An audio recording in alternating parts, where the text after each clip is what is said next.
नमस्कार दोस्तों, स्वागत है आपका आपकी अपनी YouTube channel RBSC online classes में। आज का वीडियो आपके लिए बहुत खास होने वाला है क्योंकि इस वीडियो के अंदर बात करेंगे कक्षा 10 के विज्ञान के बायोलॉजी के जितने भी मोस्ट इंपॉर्टेंट डायग्राम है उसको डिस्कस करने वाले हैं। पूरा वीडियो ध्यान से देखिएगा क्योंकि आपको पता है बायोलॉजी के अंदर जितना इंपॉर्टेंट टॉपिक होता है उससे ज्यादा इंपॉर्टेंट उसका डायग्राम होता है। अगर आपको डायग्राम अच्छे से बनाना आता है तो उस डायग्राम के बारे में आप सब कुछ लिख सकते हैं। तो चलिए हम बात करते हैं चैप्टर वाइज जो डायग्राम की बात करेंगे। 5, 6, 7, 8 चैप्टर जो है आपके 5 से लेके 8वां जो नंबर चैप्टर तक है, कौन कौन से मोस्ट इंपॉर्टेंट डायग्राम है उसको आप अच्छे से समझते हुए चलेंगे ताकि आप एग्जाम में आने वाले प्रत्येक डायग्राम को अच्छे से बना सके। तो चलिए हम सबसे पहले बात करते हैं हमारा 5वां जो चैप्टर है जीव प्रक्रम। उसके अंदर सबसे पहले आपको डायग्राम ध्यान रखना है वो है पत्ती के अनुप्रस्थ काट का चित्र। जो है ये जो हमारा पत्ती है यानी लीफ है उसका डायग्राम आपको अच्छे से याद रखना है। इसके अंदर हम इस पार्ट की बात करें तो इसके अंदर 2 लेयर होती है, एक ऊपरी त्वचा और एक निचली त्वचा।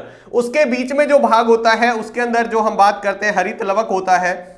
इसके अंदर वायु कोश होती है और द्वार कोशिकाएं होती है। द्वार कोशिकाएं क्या होते हैं? वायु के आदान प्रदान या गैसों के आदान प्रदान के लिए उसको खोलने का, द्वार को और बंद करने का काम करती है। तो ये आपको अच्छे से याद रखना है। पत्ती के अनुप्रस्थ काट का क्षेत्रफल, अनुप्रस्थ काट का चित्र जो है वो आपको अच्छे से ध्यान रखना है। दूसरा, अमीबा में पोषण का डायग्राम आपको अच्छे से याद रखना है। अमीबा पोषण कैसे करता है देखिएगा। सबसे पहले ये क्या करता है, अपने पोषण को देखने के बाद रिक्तिका बनाता है। उस रिक्तिका के अंदर खाद जो कण है उसका खाना है उसको अंदर लेकर क्या कर लेता है, खाने को डाइजेस्ट कर लेता है और जो अपशिष्ट पदार्थ है उसको बाहर निकाल देता है। तो आपको इस तरीके से इसका याद रखना है। ठीक है, 5वें के अंदर 2 डायग्राम हो गए। उसके बाद में 2 मोस्ट इंपॉर्टेंट डायग्राम है हमारा पाचन तंत्र और श्वसन तंत्र। दोनों ही very very very important question है दोनों, क्योंकि एग्जाम में ये पूछे जाते हैं। पाचन तंत्र पूछा जाए चाहे श्वसन तंत्र, तो डायग्राम तो पूछा ही जाता है। तो बच्चों, तो सबसे पहले हम पाचन तंत्र को समझते हैं। पाचन तंत्र में सबसे पहला भाग होता है हमारा मुख।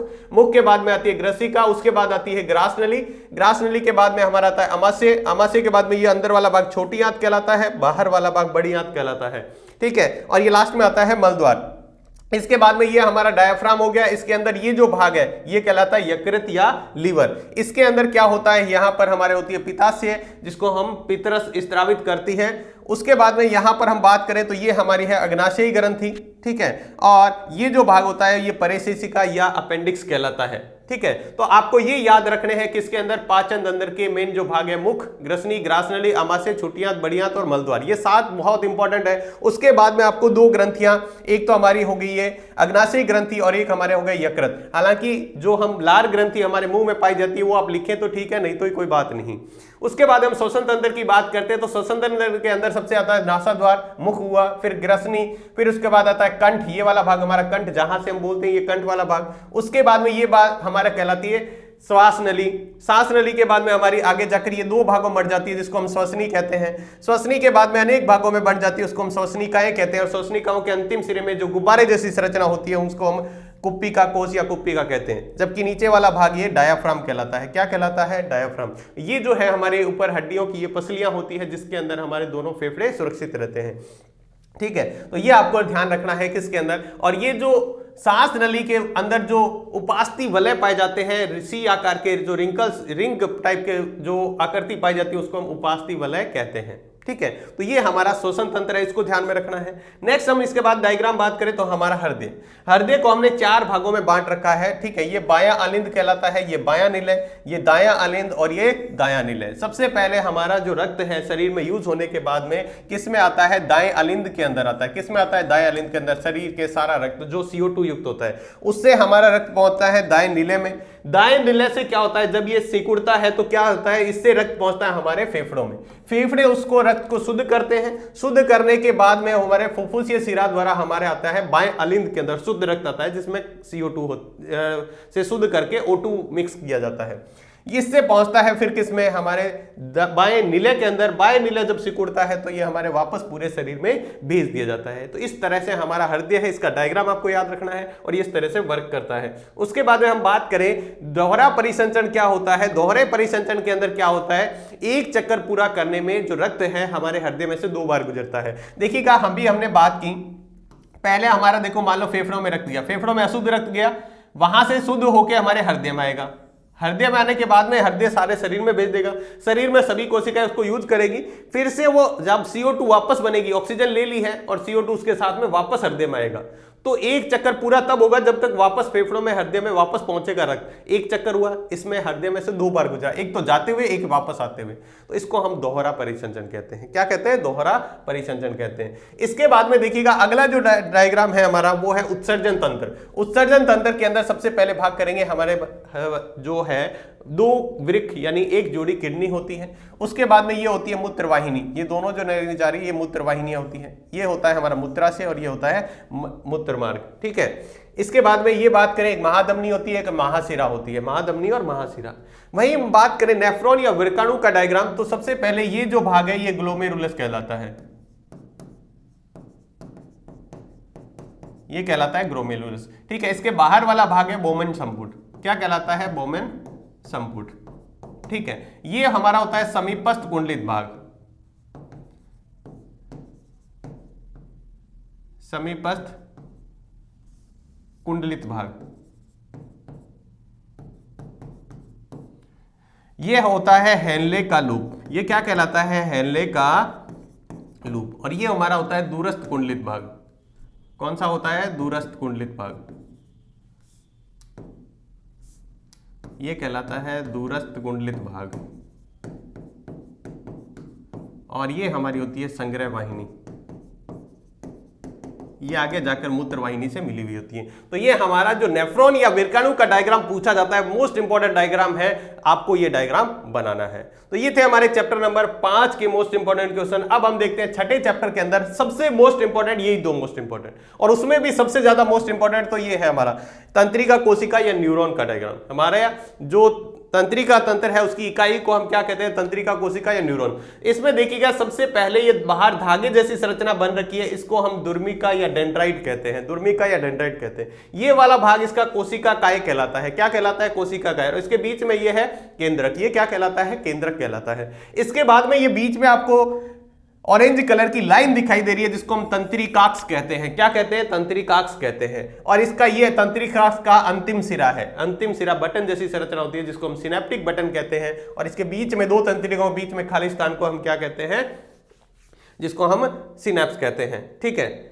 इसके बाद में हम मानव मस्तिष्क की बात करें तो मानव मस्तिष्क जो है उसको 3 भागों में बांटा गया है। सबसे पहले हम बात करते हैं अग्र मस्तिष्क, उसके बाद हम बात करते हैं मध्य मस्तिष्क, और उसके बाद में हम बात करते हैं जो हमारा है पश्च मस्तिष्क। ये 3 भाग होते हैं मस्तिष्क के। ये जो ऊपर वाला भाग है इसका, ये परय मस्तिष्क, अग्र मस्तिष्क के भी भाग होते हैं, जैसे परय मस्तिष्क हो गया, ठीक है। ये भाग इसके अंदर आता है अग्र मस्तिष्क। ये ऊपर वाला गुब्बारे जैसी संरचना बन रही है, ये सारा अग्र मस्तिष्क के अंदर। मध्य मस्तिष्क ये बीच वाला भाग है, और जो पश्च मस्तिष्क है जिसके अंदर पॉन्स मेडुला और अनुमस्तिष्क आते हैं, ये इसका भाग है। और इधर जो है मेरुरज्जु की संरचना है, ये क्या है? मेरुरज्जु। ये हमारा भाग है पश्च मस्तिष्क का, ठीक है। तो ये मस्तिष्क का आपको डायग्राम अच्छे से याद रखना है। नेक्स्ट इसके अंदर बात करें तो अगला जो डायग्राम है वो है ग्रंथियां। देखो ये डायग्राम तो आपसे बहुत कम रेयर चांस है पूछा जाए, लेकिन इसके अंदर से हमारी सारी ग्रंथियां याद हो जाती है और कौन सी ग्रंथि कहां पर पाई जाती है वो भी हम अच्छे हैं। सबसे पहले हम मेल के अंदर बात करें, जो नर के अंदर, तो सबसे पहले हमारे मस्तिष्क के अंदर एक होती है हाइपोथैलेमस। कौन सी? हाइपोथैलेमस। हमारे शरीर के अंदर होती है पीयूष ग्रंथि, हमारे शरीर के अंदर होती है पीनियल ग्रंथि, गले के अंदर होती है अपटू ग्रंथि जिसको हम थायराइड कहते हैं। उसके बाद में परावटु ग्रंथि, उसके बाद में हम होती है थाइमस ग्रंथि, यहाँ पर अग्नाशय ग्रंथि, ये रही अग्नाशय ग्रंथि। और दोनों किडनियों के ऊपर होती है अधिवर्ग ग्रंथि, एडिनल ग्रंथि या अधिवर्ग ग्रंथि। उसके बाद में वृक्षण के अंदर पाई जाती है जो ग्रंथि वृक्षण के अंदर, ठीक है, जिससे टेस्टोस्टेरोन हार्मोन स्रावित होता है। वहीं मादा के अंदर बात करें तो बाकी तो सारा सेम है, ग्रंथियां सब कुछ सेम है, लेकिन यहां पर जो है जो मादा जनन ग्रंथि है जिसको हम अंडाशय कहते हैं, उसके अंदर से एस्ट्रोजन और प्रोजेस्टेरोन हार्मोन स्रावित होता है। दोनों ही आपको अच्छे से याद रखना है, ग्रंथियां आपको याद हो जाएगी और इससे स्रावित हार्मोन भी आपको अच्छे से याद रखने हैं। उसके बाद में हम 7वां चैप्टर बात करें जीवोमय जनन, तो सबसे इंपॉर्टेंट डायग्राम आपको ये डायग्राम है जो पुष्प के अनुप्रस्थ काट का चित्र है। पुष्प के अनुप्रस्थ काट का चित्र आपको याद रखना है। इसके पुष्प के भाग जो होते हैं मेन, वो देखो कौन कौन से होते हैं। सबसे पहला भाग होता है ये नीचे हरे कलर की पत्तियां, इसको बाह्य दल कहते हैं। क्या कहते हैं? बाह्य दल। बाह्य दल के बाद में ये पुष्प का ये भाग जो पुष्प के पंखुड़ियां होती है, पुष्प के जो पत्ते होते हैं, ठीक है, जैसे हम इस पुष्प की बात करें तो ये गुलाबी कलर के पत्ते देख रहे हैं, ये दल या पंखुड़ी कहलाते हैं। उसके बाद में आता है पुंकेसर भाग। पुंकेसर भाग कौन सा होता है? जिसके अंदर पराग कोष और पराग कोष होता है, यहाँ पे उसके ऊपर दाने दाने होते हैं, और ये होते हैं जो इस लाइन से जुड़ा होता है, इसको हम कहते हैं इसका तंतु या पराग तंतु कहते हैं, ठीक है। उसके बाद में इसका होता है स्त्री केसर भाग। स्त्री केसर भाग में ये बीच वाला भाग, ऊपर वाला भाग कहलाता है वर्तिकाग्र। ये जो लाइन है वो वर्तिका कहलाती है और ये वाला भाग इसका अंडाशय वाला भाग कहलाता है। क्या कहलाता है? अंडाशय वाला भाग कहलाता है। वहीं आपसे वर्तिकाग्र पर पराग कणों का अनुकरण कैसे होता है, ठीक है, उसको देखते हैं। अंकुरण कैसे होता है, तो सबसे पहले क्या होता है देखिएगा, ये वर्तिकाग्र पर पराग कण आकर चिपकते हैं। इससे रासायनुवर्तन गति द्वारा ये कहां पर पहुंचते हैं? अंडाशय में पहुंचते हैं। वहां पर निषेचन होता है। निषेचन होने के बाद में क्या होता है? बीज का और फल का निर्माण होता है। तो ये भी आपको अच्छे से याद रखना है। नेक्स्ट आपसे पूछा जाएगा मोस्ट इंपॉर्टेंट इसके अंदर जो डायग्राम है वो है मादा जनन तंत्र और नर जनन तंत्र। देखिए नर जनन तंत्र की बात करें तो सबसे पहले यहां पर देखिएगा ये होता है यह वृक्षण कोश। सबसे पहले वृक्षण कोश के अंदर होते हैं वृक्षण। यहां से क्या होता है, जो शुक्राणु है उनका निर्माण होता है और शुक्राणु यहां से होते हुए, ये शुक्राणु वाहिनी होती है, शुक्राणु वाहिनी से होते हुए यहां तक पहुंचते हैं। यहां पर एक ग्रंथि होती है शुक्राशय ग्रंथि, प्रोटेस्ट ग्रंथि। ये अपने अपने रासायन इसके अंदर छोड़ती है जिससे वो क्या होता है? लिक्विड फॉर्म में बन जाता है। और ये यहां से होते हुए मूत्र मार्ग के द्वारा भी क्या होता है, जो शुक्राणु है वो बाहर निकलते हैं। ये वाला भाग कहलाता है मूत्र मार्ग। ये वाला भाग जो कहलाता है इसके कवर के साथ ये सेशन कहलाता है।